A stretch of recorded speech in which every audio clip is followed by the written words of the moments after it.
Good morning. Good morning. Good morning. Let's see if we can make ourselves right today. let's, let's see if we can actually make ourselves right today. Good morning. I'm Delia Jackie Hope Glass, Mama, Navy vet, certified doer, and the least of legislator for the House of Delegates 93rd District. Super honored to serve. Always in amazing ways, honored to serve. Let me make sure I go live in all the places. That might make sense. All right. We are, apologize for the delay, but if you're just getting here from the replay, there is no delay. So I guess I shouldn't apologize for that. It is December. It is December 11th, which is absolutely wild in its own way. We're rolling our way into 2026, which I want to say I can wait for, but there's just so many feelings about what is or is not. Um, so grateful for you all to join us today, thinking about um, what's going on. I'll give a timeline again that we are walking our way towards the General Assembly session. So in about a month, 1 month, in 1 month, I'll be headed up to Richmond for that time where we do our lawmaking business, which I'm excited about. Um, Excited about lots of stuff and things. I'm hoping to be able to like make our agenda concise so like you can see and read and do all the things with it um, here in the near future. Hey, good morning, Jen Strong. Good morning. Good morning. It's so grateful to have you all this morning. Don't forget this morning dew. The morning dew is really for you.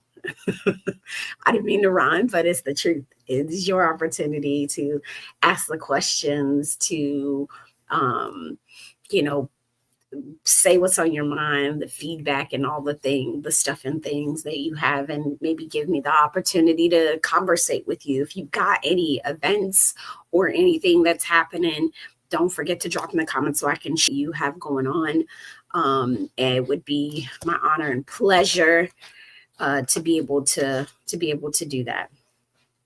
I'm sort of getting my self together as far as like what's been happening lately. I have had, I'm still in a place where I can add things to the legislative agenda, but I'm just not sure. I'm just not sure yet. I'm really trying to get that locomotive going. What has been heavy on my heart is the past couple days I keep getting a question, and I want you all to internalize it too, right? Like, um, do you love what you do? And it's funny, I'm saying that because I've been asked in that way several times, like, do you love what you do? And the answer, I think, like for me, for like most people, is sometimes. Yeah, sometimes yes, sometimes no. Um, there are aspects, at least that's what I say, there are aspects of this work that I thoroughly enjoy, because that's the truth. There are aspects and there are other parts that I don't. Good morning, David James. How are you today? So good to see you here today. Um, so very good to see you here today. Uh, the landscape of what we're working with over the next year. Just want to give you guys some situational awareness about the house, right? In the house, in a position where we have a last year, this past session. And again, don't forget, if you've got any questions, got any comments, drop them in the chat. This is your time. So I'm just keeping the conversation going while you put your questions in the chat. So here's the dynamics of the House of Delegates. Last year, we were a 51-49, I believe. 51, yeah, 51, 52, 49. I'm brain fogging on that count. And then this year we picked up 13 seats, right? So that means we now have a 64-36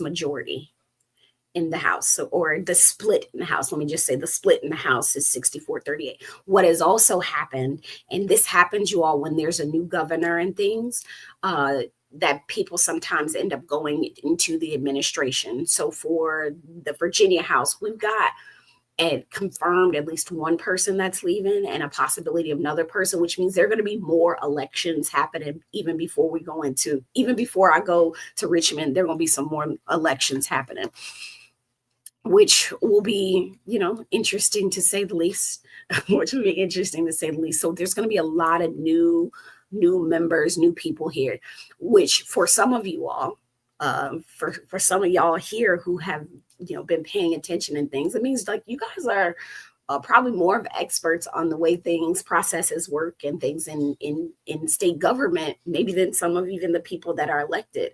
And that is always a possibility, which is why you're so important in the process. And you're going to be even more important this year. You're going to be even more important this year because over, at least in the Democratic caucus, about 52 to 54%, and maybe even more. At some point, it'll probably be even more of people are either on their first or second term. And let me tell you something. On that first term, you are just getting your footing. You are just trying to figure shit out. It's not even a thing. Like, you're still just trying to figure it out. And I can tell you that second term, you get smarter and maybe a little bit more bold. It's like high school, right? Your freshman year, unless you just already cool, you figuring it out. Sophomore year, you not as much responsibility, but you're still figuring it out. I love it. Chelsea Higgs Wise of Marijuana Justice. I just have to shout that out. Follow that account if you haven't, because I think people are really excited about the possibilities and of stuff and things to be able to happen in the Commonwealth of Virginia with marijuana market. But she says Richmond voted last week and we vote again this Sunday for the primary. Do you get what I'm saying? So like in Richmond, what happened in the Richmond area was their state senator was elected to lieutenant governor. That is Lieutenant Governor-elect Ghazala Hashmi. And that means her Senate seat was open. And so because her Senate seat was open, people ran for the Senate seat, 2 delegates to be exact. One of those delegates won. So now there's a vacancy in the House, which means now we'll have another new House members. It's real. It's so real. So like I expect there to be a trickling effect because we did just one of the delegates, Delegate Candy Munding Keene. She just got selected to be the Secretary of the Commonwealth. That is if you don't know what that means, and like if you know, let me just do a bingo here. If you know what the Secretary of the Commonwealth does or is, drop it in the comments, because it's one of those things where like people don't realize like it's always something. It's always something. And I encourage you all to pay attention. Yeah, hey Sean, when to pay attention because there are probably going to be more people coming and going. Yeah, Sean, it's always election season. First termers grab a seat at the delegate glass table. I appreciate you, David. He said first termers grab a seat at the delegate glass table. Let's go. We're going to try. I think the real thing here, the public, I say this and I truly mean it, and I because it's real, that my biggest flex is that I have a community of people that keep me educated, that keep me in the know of what's going on the ground, that keep me grounded in what is happening, not just in my community, but community abroad, right? Because all of y'all are my neighbors. That's the way I feel about it. Every last one of you are my neighbors. And so when we look at the breadth of new experience that we have here, it is going to be important that you all recognize that we don't know all the things.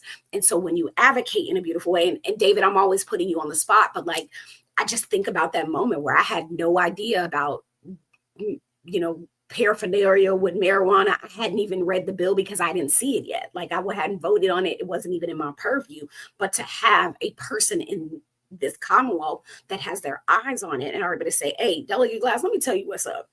And then me, I'm a trust but verify. You can believe that. Like, I'll trust it. Like, let me go see. check it out. But that is a flex. And when you've got so many new people, I need each of you to figure out what's that thing you're going to be brilliant on. What's that thing that you're going to say, you know what, here's how I'm going to add value and my expertise and my lived experience, because that's what you're an expert in, your lived experience, to this process, because there's so much opportunity ahead. There's so much opportunity.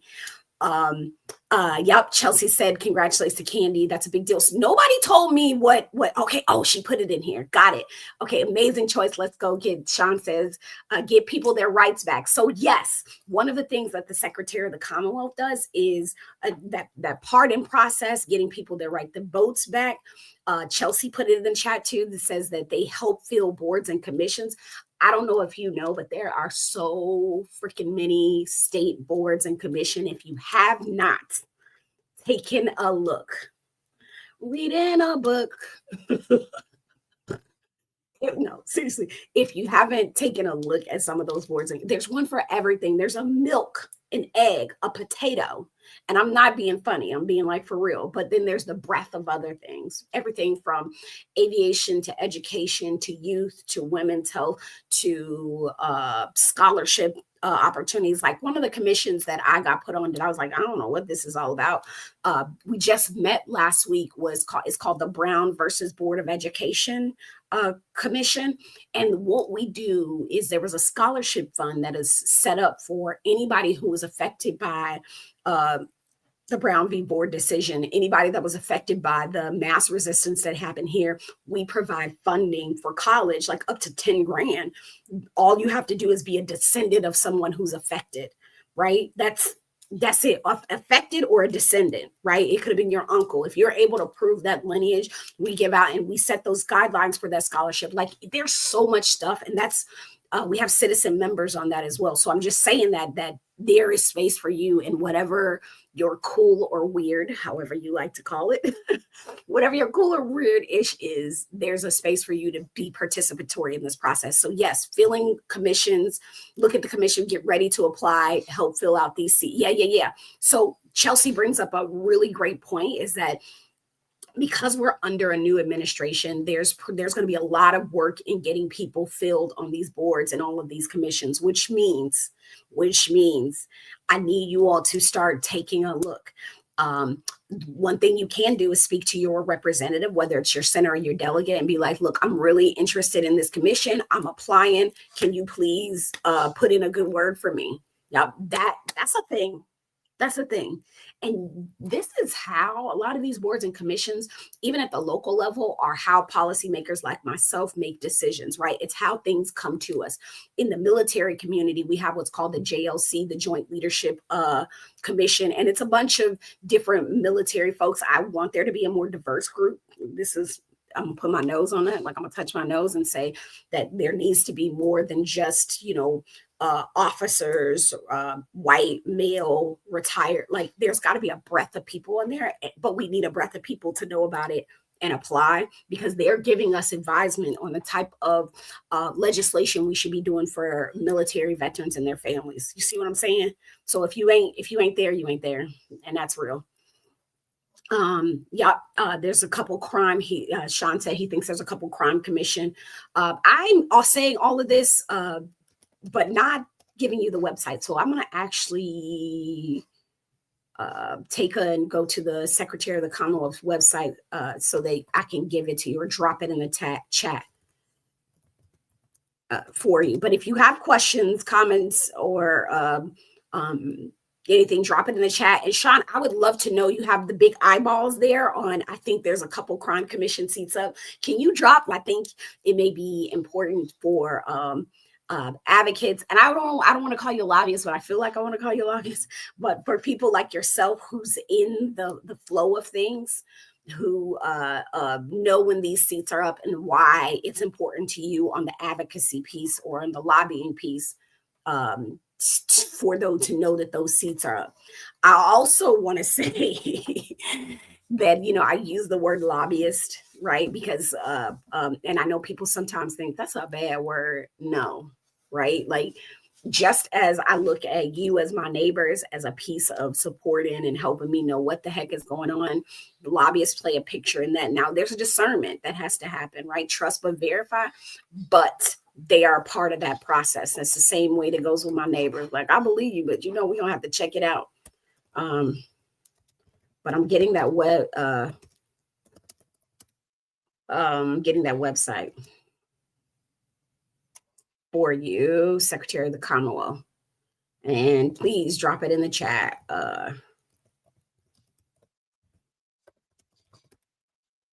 There we go, Secretary of the Commonwealth. I'm going to grab that and put it in the chat for you all. I'm going to put it in the chat right now. Actually, I'm just going to say it's commonwealth.virginia.gov. And to lay that on the table for you, you've got, we talked about appointments, and it'll say on the first page, they facilitate appointments to board and commission. They authenticate documents for foreign use. They help the process and review the executive clemency. Excuse me.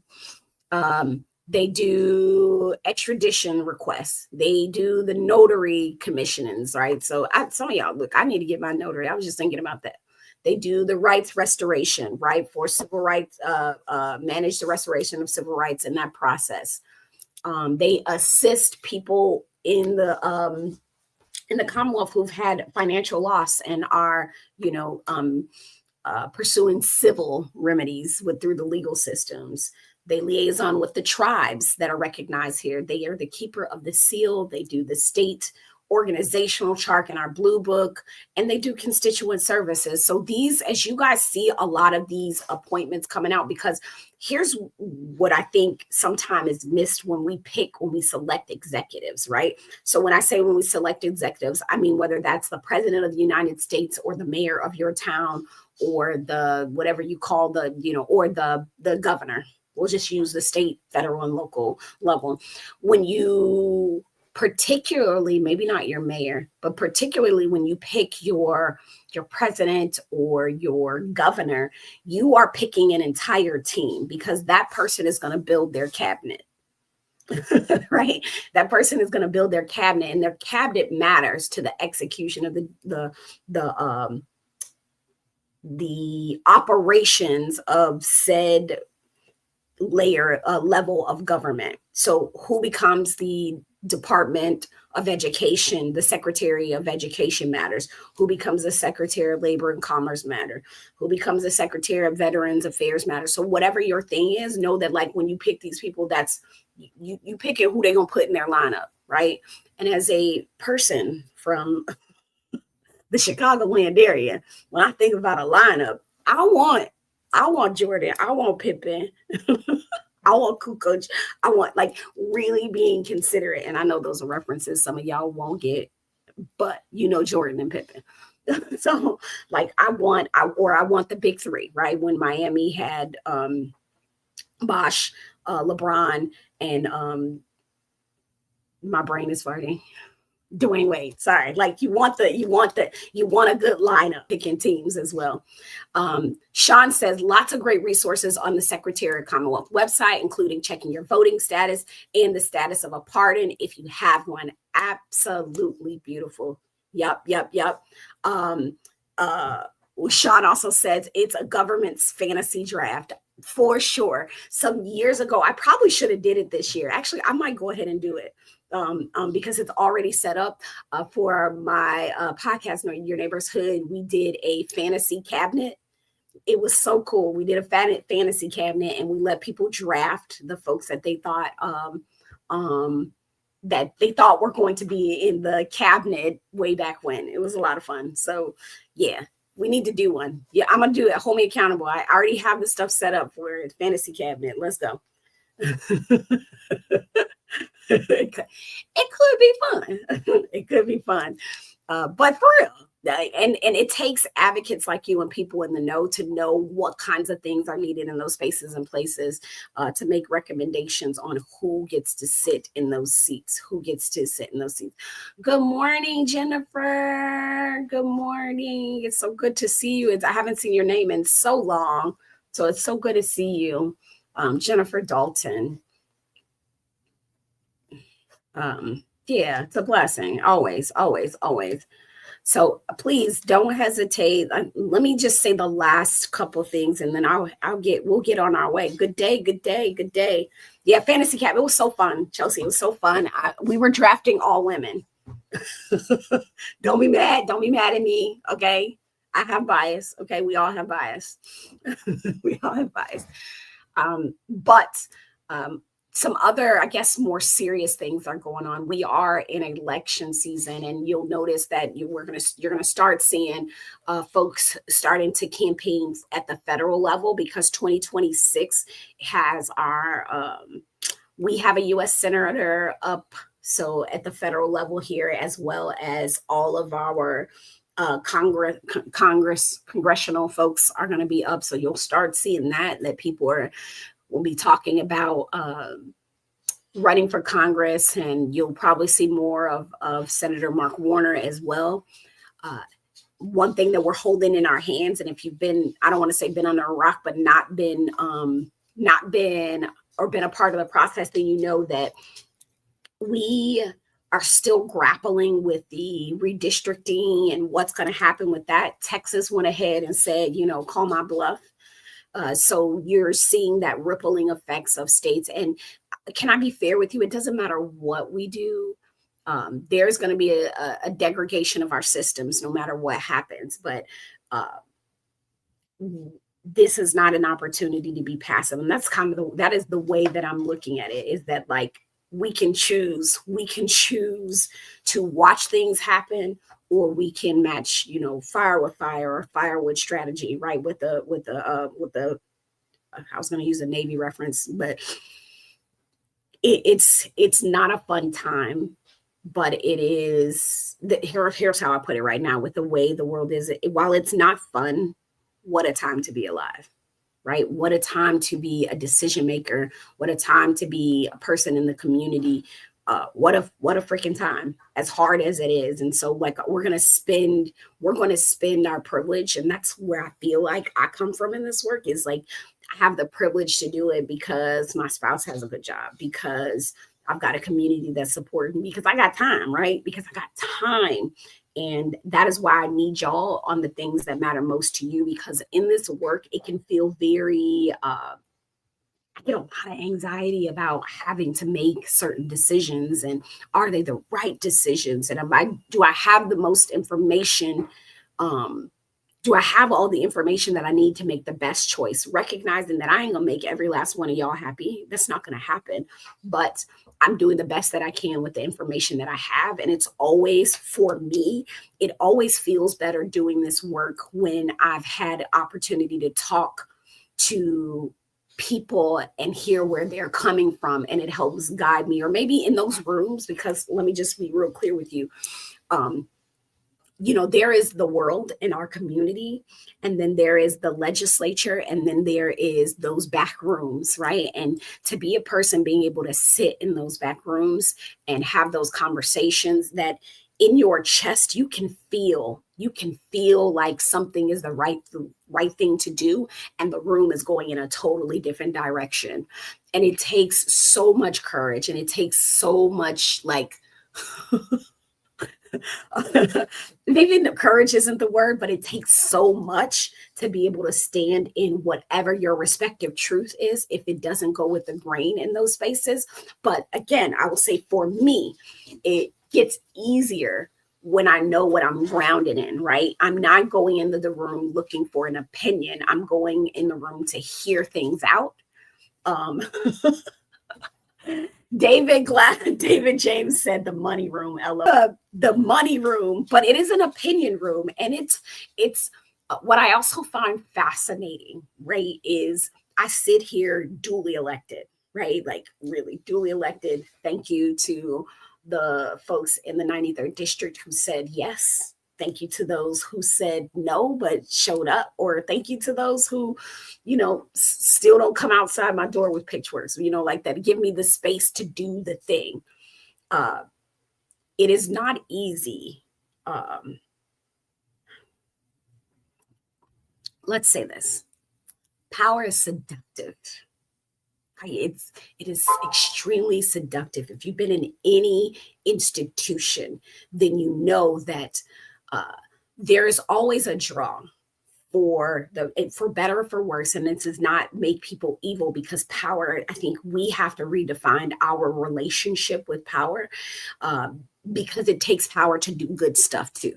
Right? It takes power to do bad stuff. It takes power to do this. So we have to redefine that relationship. But in those rooms, when there's an epicenter of power, be it good or bad, it is super seductive and people want to lean into it. And there's a thing, the phrase proximity to power is real, because there's a desire to be in proximity. And sometimes you may do out of character things, or one may do out of character things because it feels like it's getting you closer to the epicenter, or it's just difficult to dissent or go against what is happening.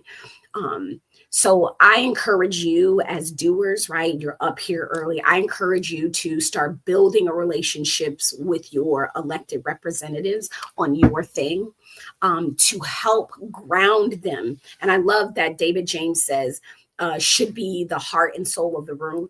It's hard. And I see it, right? I just am very fortunate for myself. And this is why I think I am able to show up the way I do, or at least what I believe is, I come from love. I grew up feeling loved. I have decent relationships. My spouse is a friend who gives me both positive and negative feedback. Like, I have people around me that'll tell me I ain't shit. Respectfully, and I love you in the same breath, which is great because I love that feedback. But it can be hard. And so something I was talking about with my spouse this morning is about, how do I give grace to people in this space that I may think that I maybe want to say, you ain't shit. And I want them to tell me too, right? Like, I want it to be reciprocal of that things. It can be difficult. So you all are a huge part of grounding people in truth. Should they have a moral compass, right? Should they have one? Because that also matters. That also matters too.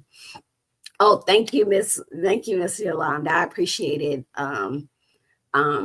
But as I said, the work that is going to happen, you're going to see people out in the streets. This next election is super important. You're also going to start seeing folks talking about, because of that redistricting aspect. I don't know what we're going to do yet. I mean, I like I said, Texas made a move. California's got the opportunity to make a move. Some other folks are making moves. So I imagine Virginia's going to make moves. So you may see other people starting to talk about how they're going to run for Congress as well too. So the House could look our House and our Senate could look very interesting as folks sort of step into other positions. So that voting season, as Sean said, we're always in voting season. It hasn't ended yet. David James says, and the money, people talk about taking money from MSOs. Help me, what is that? But they don't do their bidding. It ain't human nature though. They talk about taking money from MS. I don't know what MSOs is, and I feel like I should, but maybe I'm just missing it this morning. Yeah, money in the political arena it's a very interesting thing, because I've seen folks take money from and not do their bidding, right? Like, I know that having a compass matters. I also know how difficult it is to be and do this work without funding. I say, I have to remind people, like, I fundraise what I need and I don't really do much more. And that doesn't help.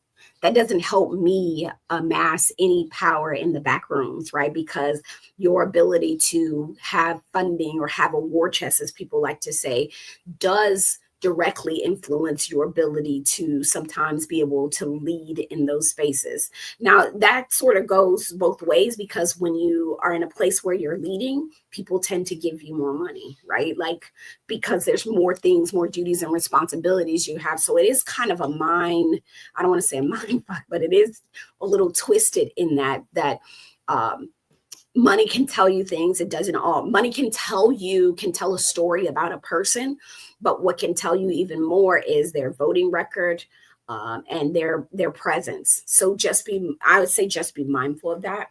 Queen Rising says, I work for the EPA as a grant specialist, and every day it is hard to go to work. I want to say that again, and I want to sort of honor that because I get it. I get it. So for those of you who can't see the comments, it's on Instagram. It's Queen Rising, who I love and respect. And thank you for being here. She says, I work for the EPA as a grants specialist, and every day it is hard to go to work.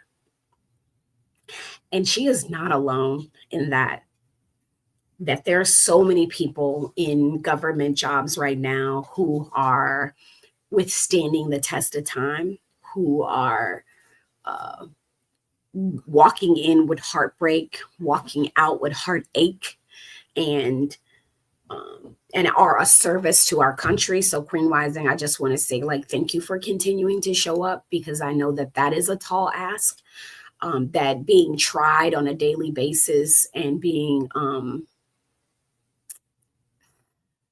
having maybe the heart and soul taken out of your work. I can say I overstand that sometimes the work feels like someone's just trying to snatch the humanity out of it. But I thank you and any other federal worker or state worker, depending on where you are, because I know it's people all over the place, or local worker, right? Like wherever, if you're in government right now or something adjacent to it, and you are not 100% aligned with all the happenings, I could certainly understand why it could be demoralizing and make it hard to go to work. And you're trying to make a living, and eggs cost $2, and your light bill was $500, and your gas bill was $200. Can you tell I understand? It's hard. It's hard. And sometimes folks miss that we're all doing a service in some way. So thank you.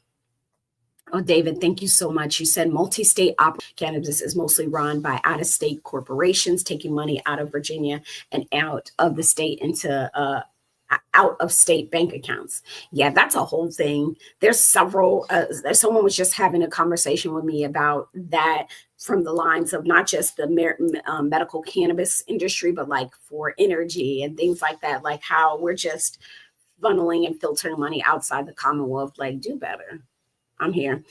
He says, David James also says the Virginia cannabis profits should largely stay in our economy. I cannot agree with you more on that. Because we are in a place we have to think about different types of economies that are going to fund the things that we're going to do.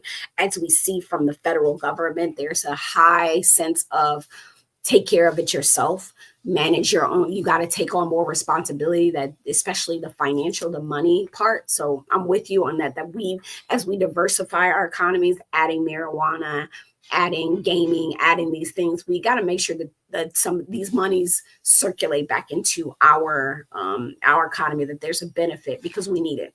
Because we've got to step up and fund more things. Like we got to fund our SNAP. We got to fund this is real. Queen Rising said, it has been snatched, but it is my love and keeps me going. I appreciate you. David says it's a destruction of the circular. I love the circular economy. Don't you go start speaking no love language to me here. Yeah, it is a destruction of our circular economies. And Queen Rising, our communities are 1000% affected by how we are able to show up. Yep, and that's what we got to realize. Federal dollars are going away, and we don't want. You said we don't want folks getting a head start on Virginia businesses, which they are, 1000%, which they are. You couple all of this, you couple all of what you all are saying, the identities that we have in our work with so many other things. I can tell you right now, as I get ready to sign off, because we've done our 30 minutes, y'all. It's time to go. As I get ready to sign off, something that is weighing heavily on me is the threats, right? I am really, here's how I want to put it.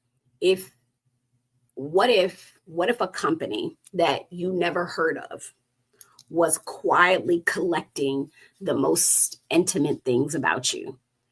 Not your credit score, not your search history, but like your DNA. And what if that company wasn't in Norfolk, or for me, right? Or wasn't even in the United States, and it was someplace like China, right? We are in a situation where there are companies out there that are testing our critical infrastructure, that are collecting about our DNA, that are direct threats to the survivability of these United States. And, I think the senator, he was just talking about a company called BGI. It's a Chinese genomics company that a lot of folks in the intelligence circles are watching very closely. And it's one of the, if you haven't looked them up, and I don't mean to cause like panic, but these are the things I'm also thinking about coming from, my background is I have a tiny piece of intelligence gathering, right? A tiny piece of the work, because it is painting a picture and it takes a myriad of expertise to sort of build intel. But in intelligence circles right now, there's this organization called BGI. It's one of the biggest genomics companies in the world. They run DNA sequencing labs in China and around the world. Hospitals, drug companies, researchers, like in dozens of countries, and they send them genetic samples to analyze. So if you think about the aspects of like cancer screening, prenatal screenings, the whole population of genetic studies, like especially like during the pandemic, they helped some countries build their COVID testing. And on paper, that should really sound like straight up medical innovation. It should. But where we meet tension is at scale. DNA stops just being health data and it sort of becomes like this strategic power, right? Because your DNA respectfully reveals your ancestry. It reveals your physical traits, your disease risk, your family relationships, and like zoom that into the hundreds of millions of people's DNA. We are like in an arms race. Yeah, because when you like mix DNA databases with artificial intelligence, with state power, it's not, we transition from this aspect of treating diseases, of treating diseases, and people can model populations, track people, and in theory, in design, and be very targeted with biological tools, good or bad. And I'm super concerned about biological warfare.